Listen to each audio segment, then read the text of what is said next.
اعوذ باللہ السمیع العلیم من الشیطان الرجیم بسم اللہ الرحمن الرحیم یوم لا ينفع مال ولا بنون الا من اتى اللہ بقلب سلیم قال النبی صلی اللہ علیہ وسلم الا ان فی الجسد مضغة اذا صلحت صلح الجسد كله واذا مرضت مرضت الجسد كله الا وهي القلب۔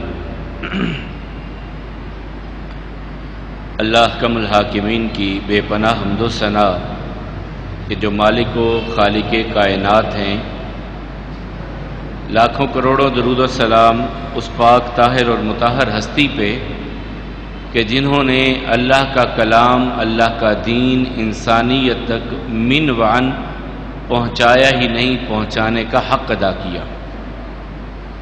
رحمت و مغفرت کی دعا صحابہ کرام، تابعین عظام، ائمہ مجتہدین اور تمام مرحومین مسلمین کے لیے، پوری انسانیت کے لیے امن، ایمان، ہدایت اور شفا کی دعا کے بعد اللہ احکم الحاکمین کا احسان ہے،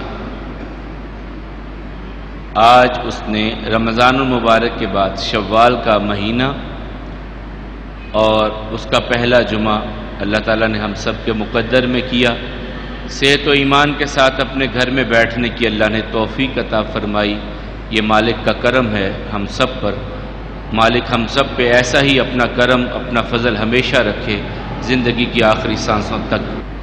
میں نے ابھی جو آیہ مبارکہ دو پڑھی ہیں آپ کے سامنے، یہ سورہ شعراء کی دو آیات ہیں جن میں اللہ احکم الحاکمین کے پیارے پیغمبر جناب ابراہیم علیہ السلام قیامت کے دن کا کچھ تذکرہ کرتے کرتے آخر پہ انہوں نے کہا یوم لا ینفع مال ولا بنون، وہ دن ایسا ہے، یعنی محشر کے دن کی بات کر رہے ہیں، قیامت کے دن کی بات کر رہے ہیں۔ یوم لا ینفع مال ولا بنون، نہ مال کام آئے گا نہ بیٹے کام آئیں گے، الا من اتی اللہ بقلب سلیم، کام آئے گا کہ جو صحیح سلیم دل لے کر کے اپنے رب کے سامنے آئے گا۔ انسان دنیا کی زندگی گزارتا ہے، دو چیزوں پہ انسان کو بڑا مان ہوتا ہے، بیٹے اور مال۔ اولاد ہو، بیٹے ہوں، خاص طور پہ ان پہ بڑا انسان کو گمان ہوتا ہے کہ میرے دست و بازو ہیں، میرے کندھے کے ساتھ کندھا ملا کر کے میرے بیٹے کھڑے ہوں گے۔ مال پہ انسان کو بڑا ہوتا ہے کہ کبھی کوئی مشکل بنے گی تو مال خرچ کر کے میں ان مشکلات سے نکل جاؤں گا۔ لیکن یہ دنیا کی حد تک تو کسی حد تک ٹھیک ہے، چیزیں دونوں ہی، مال بھی انسان کے کام آتا ہے، اولاد بھی کام آتی ہے، کسی حد تک دنیا کے معاملے میں ٹھیک ہے۔ لیکن آخرت میں اس کے بالکل برعکس معاملہ ہونے والا ہے۔ وہاں تو آپ کا دل پرکھا جائے گا، آپ کا دل پرکھا جائے گا، صحیح ہے، درست ہے۔ جس طرح کل میں نے عید کے خطبے میں آپ کو بات کر رہا تھا، میں اسی بات کو میں نے آگے بڑھانے کے لیے آج ان آیات کا انتخاب کیا ہے۔ دل ٹٹولا جائے گا، وہاں نفرتیں تو نہیں ہیں، بغض تو نہیں ہے، دل میں ایک دوسرے کے متعلق غصہ اور کینہ تو نہیں ہے۔ اللہ تعالیٰ دل دیکھیں گے۔ اور وہی حدیث مبارکہ جو میں نے ابتدا میں پڑھی، رسول اللہ صلی اللہ علیہ وسلم فرماتے ہیں ان فی الجسد مضغۃ، جسم میں ایک گوشت کا ٹکڑا ہے، اذا صلحت صلح الجسد کلہ، وہ گوشت کا ٹکڑا اگر ٹھیک ہے تو سارا جسم ٹھیک ہے، اور اگر وہ گوشت کا ٹکڑا بیمار ہے تو پورا جسم بیمار ہے۔ اور وہ دل ہے، فزیکلی بھی آپ دیکھ لیں، دل کا مسئلہ، دل کا روگ، دل کا معاملہ اگر خراب ہو جائے تو پورا جسم بیمار ہے، کیونکہ خون کی سرکولیشن دل کے ساتھ ہے۔ اگر وہ خراب ہے، پورے جسم میں خون کی سرکولیشن نہیں ہو رہی، آپ بیمار ہیں۔ اور اگر روحانی طور پہ دیکھا جائے، دل میں آپ کے حسد آ گیا، نفرتیں آ گئیں، بغض آ گیا، تو آپ کا دل بیمار ہے اور آپ کے اعمال رک جاتے ہیں۔ بعض اوقات رکتے نہیں، ضائع ہو جاتے ہیں. بعض اوقات میرے آپ کے نیک اعمال دل میں آنے والے کچھ ایسے معاملات کی وجہ سے ضائع ہو جاتے ہیں جن کی طرف ہم دھیان نہیں دیتے. مثلا رسول اللہ صلی اللہ علیہ وسلم فرماتے ہیں ایاکم والحسد، میں تمہیں حسد سے روکتا ہوں. ان الحسد تأکل الحسنات کما یأکل النار الحطب. حسد نیکیوں کو اس طرح جلا کے ختم کر دیتا ہے جس طرح خشک لکڑیوں کو آگ ختم کر دیتی ہے. حسد کیا ہوتا ہے؟ کسی کے پاس کوئی اللہ کی نعمت آ گئی، کوئی اچھی چیز آ گئی، اولاد آ گئی، مال آ گیا، گھر کسی کا دیکھا، تو اس کی نعمت کے زوال کی تمنا کرنا کہ اس کے پاس یہ کیوں آ گیا، اس کے پاس کیسے آ گیا، یہ اس کے پاس عہدہ کیوں آ گیا، یہ اس کے پاس مقام کیوں آ گیا، اس کے پاس یہ چیز کیوں آ گئی. یہ آپ کے دل میں حسد آ جاتا ہے. اس کے بارے میں اللہ تعالیٰ نے آخری سورہ میں پناہ مانگنے کے لیے بھی کہا وَمِن شَرِّ حَاسِدٍ إِذَا حَسَدَ. یا اللہ ہم تجھ سے پناہ مانگتے ہیں حاسدین سے، جب وہ حسد کریں ہمارے بارے میں، ہم تجھ سے پناہ مانگ دیں اس کے بارے میں. تو یہ عمل جو ہے ایسا کبھی ہے، ایسا برا ہے کہ آپ کی نیکیوں کو ضائع کر دیتا ہے، آپ کی نمازوں کو ضائع کر دے گا، آپ کے صدقہ و خیرات کو ضائع کر دے گا، آپ کے جو ہے روزے ہیں ان کو ضائع کر دے گا، آپ کے کوئی بھی اعمال ہیں انہیں ضائع کر دیتا ہے. اعمال، جس طرح میں اکثر کہتا ہوں، اعمال بہت ضروری ہیں لیکن ان اعمال کی حفاظت اس سے بھی زیادہ ضروری ہے. آپ نے اچھے اعمال کیے ہیں، انہیں سنبھالیے. جس طرح آپ پیسے کماتے ہیں اسے تجوریوں میں سنبھالتے ہیں، کہیں کوئی ڈاکہ نہ پڑ جائے، کہیں کوئی ایسے ادھر ادھر ضائع نہ ہو جائیں، اسے سنبھال کے رکھتے ہیں. اس طرح اپنے نیک اعمال کو بھی سنبھال کے رکھا کریں، اپنی نیکیوں کو سنبھال کے رکھا کریں، ورنہ یہ نہ ہو کل قیامت کا دن ہو اللہ تعالیٰ فرماتے ہیں عاملۃ ناصبہ، عمل کر کر کے تھک گئے لیکن اعمال کچھ بھی نہیں، خالیات، بالکل کچھ بھی نہیں پاس. کدھر گئے وہ اعمال؟ ہوا منصورہ ہو گئے، وہ ہواؤں میں اڑا دیے گئے آپ کی بے احتیاطیوں کی وجہ سے، آپ کی غلط روش کی وجہ سے، آپ کے غلط رویے کی وجہ سے آپ کے نیک اعمال اڑا دیے جائیں گے. اپنے اعمال کی حفاظت کیجیے. اعمال ضائع ہوتے ہیں غیبت کرنے سے. آپ غیبت کرتے ہیں، یار وہ فلاں دیکھا آج کل بڑا حاجی بنا پھرتا ہے، پہلے کیا کرتا تھا، پہلے تو یہ شراب پیتا تھا، پہلے تو یہ فلاں برائی کرتا تھا، فلاں یا برائی کرتا تھا. لوگوں کے اندر ڈھنڈورا لگا رہے ہیں. آپ اس کا کچھ نہیں بگاڑ رہے، اپنے اعمال اس کے کھاتے میں ڈال رہے ہیں، اپنے اعمال اس کو دے رہے ہیں. جو کوئی نیکی آپ کے کھاتے میں تھی، آپ کے بیلنس میں تھی، وہ نیکیاں اٹھا کر کے آپ اس کو دے رہے ہیں. صحابہ نے پوچھا یا رسول اللہ صلی اللہ علیہ وسلم، اگر کوئی انسان ہے ہی برا تو ہم اس کی برائی بیان کر دیں تو کیا حرج ہے؟ فرمایا یہی تو غیبت ہے کہ بندے کے سامنے بات کرتے نہیں ہو، پیٹھ پیچھے باتیں کرتے ہو، غیبتیں کرتے ہو لوگوں میں. اور فرمایا کہ اگر اس انسان میں وہ برا عمل نہیں ہے، مثلا آپ بہت اچھے ہیں، آپ کے اندر کوئی برائی ایسی نہیں ہے، میں لوگوں کے اندر مشہور کرتا ہوں کہ فلاں بندے کے اندر یہ بیماری ہے، فلاں بندے کے اندر یہ گناہ ہے، اور حقیقتاً اس میں وہ گناہ نہیں ہے، تو یہ تہمت ہے، یہ غیبت نہیں ہے. یہ اس سے بھی بڑھ کر گناہ ہے. تہمت لگانا، کسی پہ الزام لگانا جو برائی اس میں نہیں ہے. اگر برائی ہے تو بیان کرتے ہیں، یہ غیبت.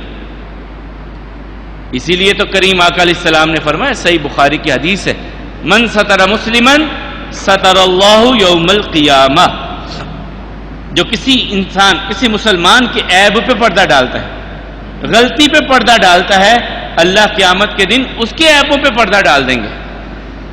میں آپ چاہتے نہیں ہیں؟ اللہ نے ہم سب کو دنیا میں ہمارے عیبوں پہ پردہ ڈالا ہے. اگر ہمارے عیب کھل جائیں تو کوئی کسی سے سلام لینے کا روادار نہ ہو. اگر ہم پہ یہ جو اللہ نے پردے ڈالے ہوئے ہیں، اللہ تعالیٰ ہمارے پردوں کو کھول دے تو کوئی کسی سے سلام لینا گوارا نہ کرے. یہ اللہ نے ہمارے عیبوں پہ پردے ڈالے. کون ہے جو عیبوں سے پاک ہے؟ کون ہے جو نقص سے پاک ہے؟ خطا سے پاک کوئی ہو سکتا ہے؟ اگر کسی کو آپ خطاوار سمجھتے ہیں، گناہگار سمجھتے ہیں، اور آپ کے دل میں احساس ہے اس کا، تو اسے تنہائی میں لے کر کے بیٹھ جائیے، اس سے ریکویسٹ کیجئے، اسے سمجھائیے کہ میرے بھائی یہ جو آپ کا رویہ ہے، یہ جو آپ کا عمل ہے، یہ جو آپ کا طریقہ کار ہے، یہ اللہ کے قرآن کے منافی ہے، یہ رسول اللہ صلی اللہ علیہ وسلم کے طریقے کے منافی ہے. اپنے اس عمل کی اصلاح کر لیجئے، اپنے اس عمل کو درست کر لیجئے. اس کو کہیے، تنہائی میں بیٹھ کے، لوگوں میں نہیں. لوگوں کے سامنے ننگا نہ کیجئے کسی کو، علیحدگی میں بٹھا لیجئے اور اسے پیار سے سمجھائیے، منت کیجئے، سماجت کیجئے اس کی کہ میرے بھائی میں چاہتا ہوں جس طرح میں اپنے لیے جنت چاہتا ہوں، میں تمہارے لیے بھی جنت چاہتا ہوں. میں یہ چاہتا ہوں کہ جس طرح ہم دنیا میں ملتے ہیں جنت میں بھی اکٹھے ملیں. تو تمہارے اندر یہ خرابی ہے، اس اپنی خرابی کو درست کرو تاکہ تم بھی میرے ساتھ جنت میں ہو، میں بھی تمہارے ساتھ جنت میں جاؤں. یہ طریقہ ہوتا ہے، یہ خلوص ہے آپ کا کہ کسی کے اندر عیب دیکھ کر کے اس کو سمجھائیں. کیونکہ اگر میرے اندر غلطی ہے، میرے اندر گناہ ہے، آپ کسی اور کو کہتے ہیں تو کیا فائدہ ہوگا؟ کوئی فائدہ نہیں. آپ مجھ کو کہیے کیونکہ میں نے اپنی غلطی کو میں نے درست کرنا ہے، کسی اور نے میری غلطی درست نہیں کرنی. آپ مجھ سے کہیے میری غلطی کے بارے میں، میرے گناہ کے بارے میں مجھ سے بات کیجئے، مجھ کو سمجھانے کی کوشش کیجئے، مجھ کو بتلانے کی کوشش کیجئے، غیروں سے بات نہ کیجئے. تو یہ بھی انسان کے اعمال کو برباد کر دیتی ہیں چیزیں. غیبت برباد کرتی ہے، تہمت لگانا برباد کرتا ہے. اللہ کے رسول صلی اللہ علیہ وسلم کی ابھی میں نے جو رمضان میں فجر میں درس میں وہ 7 چیزیں گنوائی ہیں جن سے اعمال برباد ہوتے ہیں. آخری چیز ایک رہ گئی تھی، وہ یہ تھی کہ وَقَذْفَ الْمُؤْمِنَاتِ الْمُحْسِنَاتِ الْغَافِلَاتِ. غافل مومنہ مسلمان عورت پر انسان الزام لگا دے، ایسی ہے ویسی ہے، یہ ہے اس میں یہ ہے، الزام لگا، یہ بھی انسان کے اعمال کو برباد کر کے رکھ دیتی ہے. چیز نیکیاں ضائع کر دینے والی چیز ہے. الا من اتى اللہ بقلب سلیم. اپنے دل کو قلب سلیم بنائیے، قلب سقیم نہیں بنائیے، بیمار دل نہ بنائیے. اپنے دلوں کی اصلاح کیجئے، درست کیجئے، صاف کیجئے ان کو. اللہ کے رسول صلی اللہ علیہ وسلم نے کیا فرمایا؟ گوشت کا ٹکڑا ہے وہ صحیح ہے تو پوری باڈی آپ کا پورا انفراسٹرکچر جو ہے وہ ٹھیک ہے. اگر وہ جسم کا ٹکڑا، گوشت کا ٹکڑا خراب ہے تو آپ کی پوری باڈی بیمار ہے، بیمار ہے. الا وہی القلب، فرمایا وہ دل ہے، دل. اور اللہ دلوں کو ہی دیکھتے ہیں، اللہ تعالیٰ دلوں کو ہی دیکھتے ہیں. رسول اللہ صلی اللہ علیہ وسلم کا فرمان ہے، آقا کریم علیہ السلام فرماتے ہیں ان اللہ لا ينظر الى صورکم ولا الى اجسادکم ولكن ينظر الى قلوبکم واعمالکم. اللہ نہیں دیکھتے کہ تمہاری شکل صورت بہت خوبصورت ہے. اگر خوبصورتی کو دیکھا جاتا تو ابو لہب کبھی جہنم میں نہیں جاتا. اس کو ابو لہب کہا ہی اس وجہ سے جاتا تھا کہ بڑا جلالی چہرہ تھا، سرخ و سفید رنگت، جلال ٹپکتا تھا. اسے شعلہ نما یعنی شعلہ رو چہرے والا کہا جاتا. لیکن اللہ کے ہاں اس کی کیا حیثیت ہوئی، کیا مقام ہوا اس کا؟ تبت یدا ابی لہب وتب ما اغنی عنہ مالہ وما کسب. نہ مال کام آیا، نہ اس کے کرتوت، اس کے کام اس کے کسی کام آ سکے. لیکن اس کے مد مقابل میں بلال رضی اللہ تعالی عنہ وارضا سیاہ رنگت ہے، مال بھی پاس نہیں ہے، کسی بڑے خاندان سے بھی تعلق نہیں ہے، لیکن وہ بلال چلے زمین پر اور قدموں کی آہٹ کی آواز جنت میں، قدموں کی آہٹ کی آواز جنت میں. ظاہری حسن نہیں ہے، مال نہیں ہے، خاندان قوم قبیلہ بیک اپ کچھ بھی نہیں ہے، لیکن یہ ٹکڑا صاف ہے، اس میں اللہ ہے، اللہ کے رسول کی محبت ہے، دین کی محبت ہے. تو اللہ تعالیٰ ان کے قدموں کی آہٹ کو جنت میں آسمانوں پہ لے جائے. تو فرمایا ان اللہ لا ينظر الى صورکم ولا الى اجسادکم، اللہ تمہارے جسم بھی نہیں دیکھتے کہ بڑا پہلوان آدمی ہے، بڑا جری ہے، بڑا طاقت والا ہے، اللہ تعالیٰ یہ چیزیں بھی نہیں دیکھتے. اور ایک روایت میں ولا الى اموالکم، اللہ مال بھی نہیں دیکھتے کہ اس کے پاس مال بہت زیادہ ہے، مالدار آدمی ہے، سرمایہ دار ہے، اس سے کوئی رو رعایت کر لی جائے، کوئی اس کے بارے میں آسانیاں دے دی جائیں، ایسا بھی نہیں ہے. ولیکن ینظر الی قلوبکم واعمالکم، تمہارے دل اللہ دیکھتا ہے. دل میں کیا ہے؟ دل میں کیا ہے؟ وہ دل دیکھا جاتا ہے، پرکھا جاتا ہے. آپ بہت خوبصورت عمل کر رہے ہیں، بہت اچھا عمل کر رہے ہیں، لیکن آپ کے دل میں ریاکاری ہے، وہ آپ کا عمل آپ کے منہ پہ دے مارا جائے گا، اللہ کے ہاں اس کی کوئی حیثیت نہیں ہوگی. آپ بہت خوبصورت نماز پڑھ رہے ہیں، بڑے لمبے سجدے کر رہے ہیں، بڑے لمبے رکوع کر رہے ہیں، لیکن کر اس لیے رہے ہیں یار وہ دیکھ رہا ہے کہ بڑا نمازی آدمی ہے، لوگ دیکھ رہے ہیں کہ بڑا جناب بڑا خشوع کے ساتھ نماز پڑھتا ہے، بڑی عاجزی کے ساتھ نماز پڑھتا ہے. یہ دل میں میرے آ گیا، میں نے نماز کو اور لمبا تھوڑا سا کر دیا، سبحان ربی الاعلیٰ 5 سے 7 سے 10 مرتبہ 9 مرتبہ تک لے گیا سبحان ربی الاعلیٰ کو ہی سجدوں میں، لیکن یہ میری نماز میرے منہ پہ دے ماری جائے گی کہ تو نے تو اس لیے سجدہ لمبا کر دیا. لوگ کہیں بڑا سجدہ کرتا ہے یار، بڑے لمبے سجدے کرتا ہے، بڑے لمبے رکوع کرتا ہے. تو لوگوں کو دکھانے کے لیے جب عمل آ جائے گا تو وہ اللہ کے لیے نہیں رہے گا. تو اللہ تو آپ کے میرے دل کو دیکھتے ہیں، اللہ دل کو دیکھتے ہیں، وَأَعْمَالِكُمْ اور عمل کو دیکھتے ہیں. عمل کیا ہے، دل میں کیا ہے، اس چیز کا امتحان ہے آپ کا، اور اسی پہ آپ کو جو ہے وہ آپ کا نتیجہ آپ کے ہاتھ میں دیا جائے گا. اسی بات پہ آپ کی زندگی کا نتیجہ آپ کے ہاتھ میں دیا جائے گا کہ آپ کا دل کیسا ہے، آپ کے اعمال کیسے ہیں. اسی کا رزلٹ آپ کے ہاتھ میں قیامت کے دن آئے گا. اور اگر یہاں پر خرابی آ گئی ہے نا تو پھر باوجود بہت سارے، جس طرح کی ایک طویل حدیث ہے، رسول اللہ صلی اللہ علیہ وسلم فرماتے ہیں 3 لوگ اللہ کے بارگاہ میں قیامت کے دن لائے جائیں گے. 3 انسان، ایک بہت بڑے عالم وہ بھی آ جائیں گے، ایک بہت بڑے تلوار چلانے والے سپہ سالار وہ بھی آ جائیں گے، اور ایک بہت زیادہ سخاوت کرنے والے وہ بھی آ جائیں گے. اللہ تعالیٰ کے سامنے پیش ہوں گے. جی سخی صاحب، ہم نے مال دیا تھا، کیا کیا ہمارے دیے ہوئے مال کا؟ یا اللہ میں نے تو بہت خرچ کیا، کھانے کھلائے، لباس پہنائے لوگوں کو، قرض اتارے لوگوں کے، اور ایسا کرتا رہا، میں نے غربا کی بیٹیوں کی شادیاں کی، یہ کرتا رہا، یہ کرتا. اچھا اللہ تعالیٰ کہیں گے جھوٹ بولتا ہے تو؟ نہیں اللہ جھوٹ نہیں بولتا، میں نے ایسا کیا. تو اللہ تعالیٰ کہیں گے تو نے اس لیے کیا کہ لوگ کہیں کہ بڑا سخی آدمی ہے. لوگوں نے تجھ کو سخی کہہ دیا، لوگوں کی نظروں میں سخی بننے کے لیے تو نے یہ اعمال کیے. لوگوں نے تجھ کو سخی کہہ دیا، میرے پاس تیرے لیے کچھ بھی نہیں ہے، کیونکہ تو نے اعمال میرے لیے کیے ہی نہیں. میرے لیے اعمال کرتا تو مجھ سے اجر لیتا، اب لوگوں کے لیے کیا، لوگوں نے تجھ کو کہہ دیا، معاملہ صاف ہو گیا. آ جائیں شہید صاحب، آپ آئیں.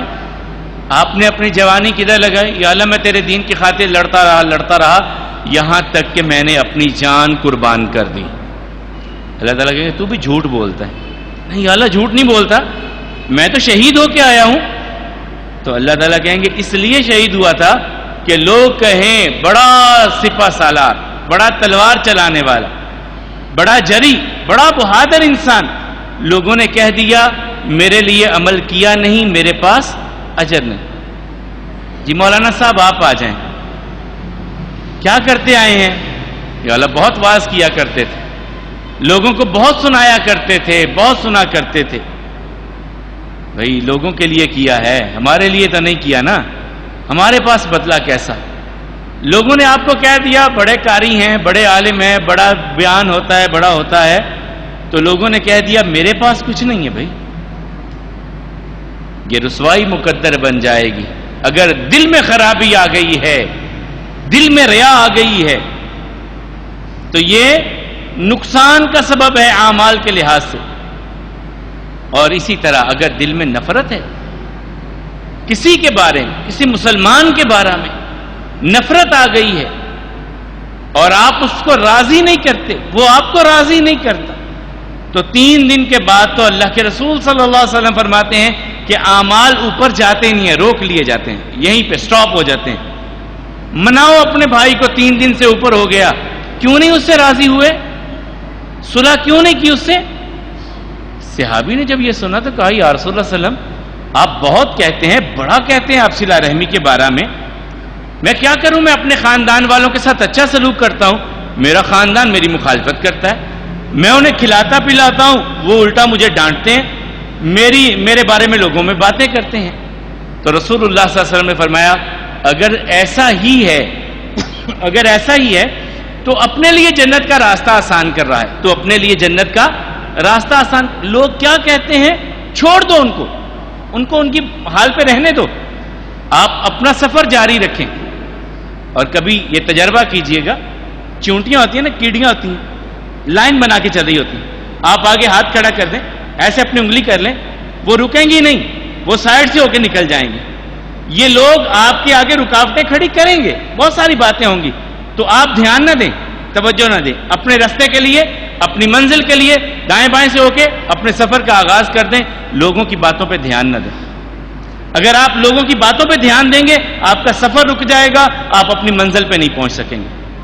اپنی منزل پہ پہنچنے کے لیے، اپنے ڈریم کو حاصل کرنے کے لیے آپ اپنا سفر جاری رکھیں، اور اس میں اپنے دل کو صاف رکھیں، اپنے دل کو صاف رکھیں کہ یہ وہ جگہ ہے جہاں مالک کی نظر ہے، جہاں اللہ کی نظر ہے۔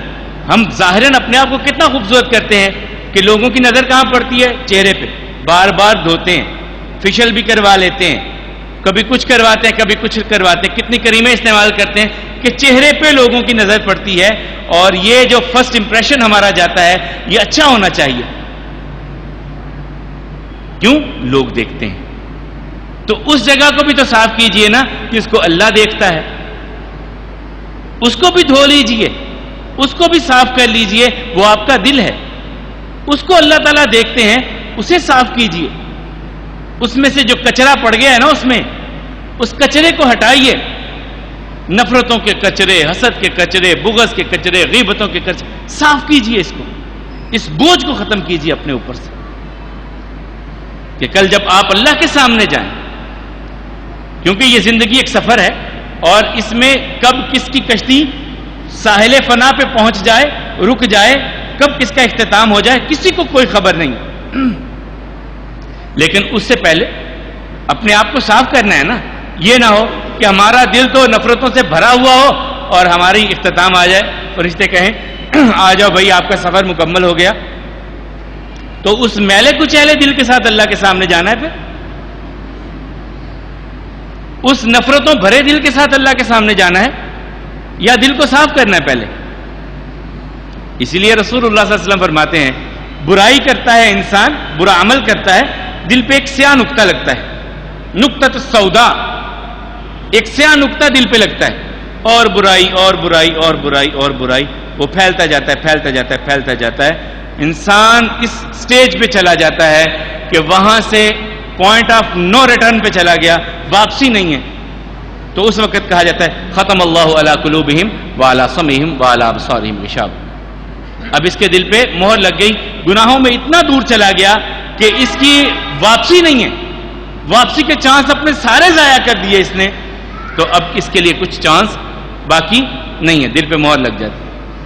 اور اس کے مقابلے میں آپ نیکی کرتے ہیں، اچھائی کرتے ہیں، آپ کے دل پہ ایک نقطۃ ابیض، سفید نقطہ آپ کے دل پہ لگ جاتا ہے، وہ پھیلتا ہے، نیکیاں کرتے جاتے کرتے جاتے کرتے جاتے ہیں، وہ سارا روشن ہو جاتا ہے، روشن ہو جاتا ہے۔ اور اللہ کے رسول صلی اللہ علیہ وسلم اسی لیے دعا کرتے اللہم یا مقلب القلوب ثبت قلبی علی دینک، اے دلوں کو پھیرنے والے اللہ میرے دل کو اپنے دین کی طرف پھیر دینا، میرے دل کو اپنے دین کی طرف پھیرنا۔ اللہم یا مصرف القلوب صرف قلبی علی طاعتک، میں اے دلوں کو پھیرنے والے اللہ میرے دل کو اپنی فرما برداری کی طرف پھیرنا۔ یہ دعا کرنی ہے، صبح و شام کرنی ہے اللہ سے، اللہ ہمارے دلوں کو، اللہم ثبت قلوبنا علی الایمان، اللہ ہمارے دلوں کو ایمان پہ ثابت قدمی دینا۔ اللہ ہمارے دلوں کو اپنی فرما برداری کی طرف پھیرنا، ہمارے دلوں کو اپنے دین کی طرف پھیرنا، یہ ہم نے دعائیں کرنی اپنے رب سے، اپنے دل کے بارے میں اللہ تعالیٰ سے دعا کرنی۔ تو میں نے آج جو آغاز میں آیہ مبارکہ پڑھی اس میں اللہ احکم الحاکمین کہتے ہیں یوم لا ینفع مال ولا بنون، وہ دن جو ایک بہت بڑا دن آنے والا ہے، محشر کا دن، قیامت کا دن، جس دن ہر ایک انسان دوسرے کو بھول جائے گا اور ہر ایک کو اپنی پڑی ہوئی ہوگی۔ اس دن آپ کا مال آپ کے کام نہیں آئے گا، آپ کی اولاد، آپ کے بیٹے آپ کے کام نہیں آئیں گے، ہاں الا من اتى اللہ بقلب سلیم، جو اللہ کے پاس صاف ستھرا دل لے کے آئے گا، اس کا کام درست ہو جائے گا، اس کے معاملات درست ہو جائیں گے، جو اللہ کے پاس قلب سلیم لے کے آئے گا۔ اپنے دلوں کو درست کیجئے، صاف کیجئے، منقع کیجئے اور اللہ تعالیٰ سے دعا کیجئے۔ اب میں چند باتیں ہیں شوال کے حوالے سے جن کا کیا جانا بہت ضروری ہے۔ عرب میں شوال کے مہینے کو بہت منحوس سمجھا جاتا تھا، جس کی آج 2 تاریخ ہم گزار رہے ہیں، دوسرا دن گزار رہے ہیں، اسے بہت منحوس سمجھا جاتا تھا۔ بیٹوں اور بیٹیوں کی شادیاں نہیں کی جاتی تھی، جس طرح ہمارے ہاں محرم سفر میں نہیں کرتے نا، عرب میں سفر میں اور شوال میں بیٹیوں کی شادیاں، بیٹوں کی شادیاں نہیں کرتے تھے، منحوس سمجھتے تھے اس کو۔ تو رسول اللہ صلی اللہ علیہ وسلم نے عملاً اپنی شادی اسی مہینے میں کی، خود عمل کر کے دکھایا۔ سیدہ عائشہ رضی اللہ تعالیٰ عنہ فرماتی ہیں کہ میرا نکاح جب ہوا تھا رسول اللہ صلی اللہ علیہ وسلم کے ساتھ تو وہ شوال کے مہینے میں نکاح ہوا تھا۔ 2 سال کے بعد جب رخصتی ہوئی تو وہ بھی شوال کے مہینے میں رخصتی ہوئی تھی، اور مجھ سے زیادہ لوگ سمجھتے تھے کہ بیٹی کی شادی شوال میں کریں گے تو اس کے نصیب خراب ہو جائیں گے۔ کہا مجھ سے زیادہ خوش نصیب کون ہو سکتی ہے کہ میرے مقدر میں کائنات کے سردار آئے ہیں، اور میرا نکاح بھی شوال میں، رخصتی 2 سال کے بعد وہ بھی شوال میں ہوئی ہے۔ تو کوئی مہینہ، کوئی دن منحوس نہیں ہوتا۔ ہمارے ہاں یہ غلط توہم عرب میں بھی تھا، ہمارے ہاں بھی آ گیا، کچھ ہمارے عرب سے چلا، کچھ ادھر ہمارے بر عظیم پاک و ہند میں توہم پرستی بہت تھی، ہم نے بھی اسی طرح ان چیزوں کو اڈاپٹ کر لیا کہ شاید ان میں کوئی نحوست ہوتی ہے۔ دوسری چیز جو اس مہینے میں خاص ہے اور بڑی خاص ہے، بڑی خاص ہے، وہ اللہ کے رسول صلی اللہ علیہ وسلم کا فرمانا ہے کہ جس نے رمضان کے روزے رکھے اور پھر 6 روزے شوال کے رکھ لیے، وہ ایسا ہی ہے جیسا پورا سال اس کا روزوں میں گزر گیا۔ جس طرح پورے سال کے روزے رکھیں، اور اس کی ایک لاجک ہے، ہر عمل کا 10 گنا اللہ تعالیٰ بڑھا کے دیتے ہیں، ٹھیک ہے، سچے ہے نا؟ اللہ تعالیٰ آپ کے ہر عمل کو 10 گنا بڑھا کے آپ کو واپس کرتے ہیں۔ رمضان کا پورا مہینہ روزہ رکھے تو کتنے 10 گنا کر کے کتنے ہو گئے؟ 10 مہینے روزوں سے ہو گئے ہمارے۔ 6 روزے اور رکھ لیں 2 مہینے کے، وہ بن گئے، پورے سال کے روزوں کا اجر آپ کو مل جائے گا۔ پورے سال کے روزوں کا اجر ہے، یعنی 1 مہینہ رمضان کا وہ آپ کے 10 مہینوں کے ایکول ہو گیا، اور اگر 6 روزے آپ شوال میں رکھتے ہیں یہ 2 مہینے کے ایکول ہو جائیں گے، اور آپ کے پورے 12 مہینے روزے کا اجر اللہ تعالیٰ آپ کو عطا کر دے گا۔ تو یہ کوشش ضرور کرنی ہے، ہم نے کوشش کرنی ہے کہ شوال میں 6 روزے شوال کے رکھیں۔ رسول اللہ صلی اللہ علیہ وسلم ایسا ہی کیا کرتے تھے اور امت کو بھی تلقین اور تاکید کرتے تھے کہ شوال کے روزے رکھیں۔ اب دونوں چیزیں آپ کے سامنے آ چکی ہیں کہ ایک، اس مہینے میں نحوست نہیں ہے، اس مہینے میں نحوست نہیں ہے، یہ جو عرب میں سمجھا جاتا تھا۔ دوسرا، اس مہینے میں روزہ رکھنے، اور تیسری بڑی اس مہینے کا ایک واقعہ جو ہے وہ میں انشاءاللہ کوشش کروں گا اگلے جمعے آپ کے سامنے رکھنے کی، وہ غزوہ احد ہے۔ اسی مہینے میں غزوہ احد ہوا، جس کی بہت ساری پس منظر بھی ہیں، بہت سارے معاملات بھی ہیں، بہت سارے شکوک و شبہات بھی وہاں پہ کھڑے کیے جاتے ہیں، اس کے بارے میں انشاءاللہ کوشش کریں گے اگلے جمعہ میں بات کرنے کی۔ آج ہماری گفتگو کا مرکز محور یہ تھا کہ اللہ تعالیٰ قرآن کریم میں سورہ شعراء میں فرماتے ہیں وہ دن اتنا سخت ہے کہ مال اور آپ کے بیٹے آپ کے کام نہیں آئیں گے، آپ کے کام اس دن آپ کا صاف ستھرا منقع مصفہ دل آپ کے کام آئے گا، اور وہ آپ کے لیے جو ہے کامیابی سمیٹے گا۔ تو اپنے دل پہ، اس کی صفائی پہ دھیان دینا ہے، اپنے دل کو ٹٹولنا ہے، اس میں ایمان کو ٹٹولنا ہے، اور اللہ تعالیٰ سے دعا کرنی ہے۔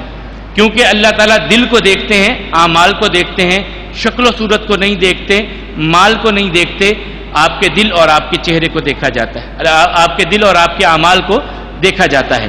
تو اپنے دلوں کو ہم نے صاف کرنا ہے، ہر قسم کے نفرتوں سے، بغض سے، حسد سے، ہر قسم کی غیبتوں سے پاک کرنا ہے، بیجا بوجھ نہیں رکھنے۔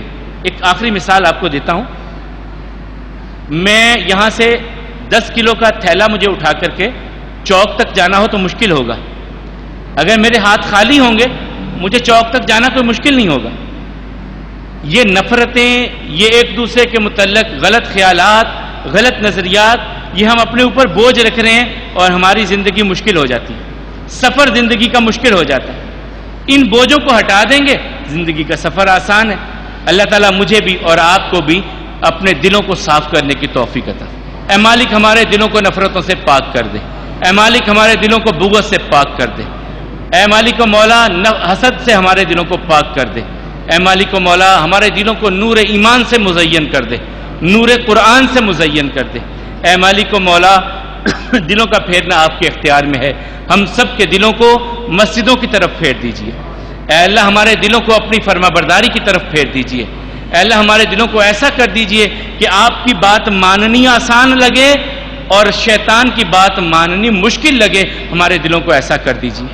اے مالک و مولا بیماروں کو شفا عطا فرمائیے، تنگ دستوں کی تنگ دستی کو دور فرمائیے، مقروضوں کو قرض کے بوجھ سے نجات عطا فرمائیے، ہمارے ٹوٹے پھوٹے اعمال کو اپنی بارگاہ میں قبول فرمائیے، ریاکاری سے ہم سب کو محفوظ فرمائیے، اللہ ریاکاری سے ہم سب کی حفاظت فرمائیے۔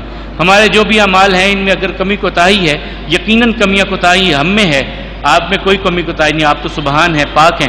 اللہ ہماری کمیوں کوتاہیوں کو بھی معاف کر دیجئے۔ اے مالک و مولا ہمارے بچوں کو ہماری آنکھوں کی ٹھنڈک بنائیے، جن کی اولاد ہے والدین کا دست و بازو بنائی۔ اللہ ہمارے دلوں کو ایک دوسرے کے قریب کر دیجئے۔ اے اللہ ملت اسلامیہ کے دلوں کو ایک دوسرے کے قریب کر دیجئے، مسلمانوں کے دلوں کو ایک دوسرے کے قریب کیجئے، ہمیں ایک دوسرے کا دکھ درد سمجھنے والا بنا دیجئے، ایک دوسرے کی تکلیف کو اپنی تکلیف سمجھنے والا بنا دیجئے۔ اے مالک و مولا ہمارے دلوں کو ایسا ہی کر دیجئے جیسے صحابہ کرام کے دل تھے، وہ ایک دوسرے کے دکھ کو درد کو سمجھتے تھے۔ اللہ کہ ہم دوسروں کی عزتوں کا خیال رکھنے والے بن جائیں، دوسروں کے عیبوں پہ پردہ ڈالنے والے بن جائیں۔ اے مالک و مولا جس طرح آپ نے دنیا میں ہمارے عیبوں پہ پردے ڈالے ہیں، کل قیامت کے دن بھی ہمارے عیبوں پہ پردہ ڈالیے گا۔ اے مالک و مولا قیامت کے دن کی رسوائیوں سے ہم سب کو اپنی حفاظت عطا فرمائیے۔ اقول قولی ھذا والحمد للہ، استغفر اللہ لی ولکم ولسائر المسلمین۔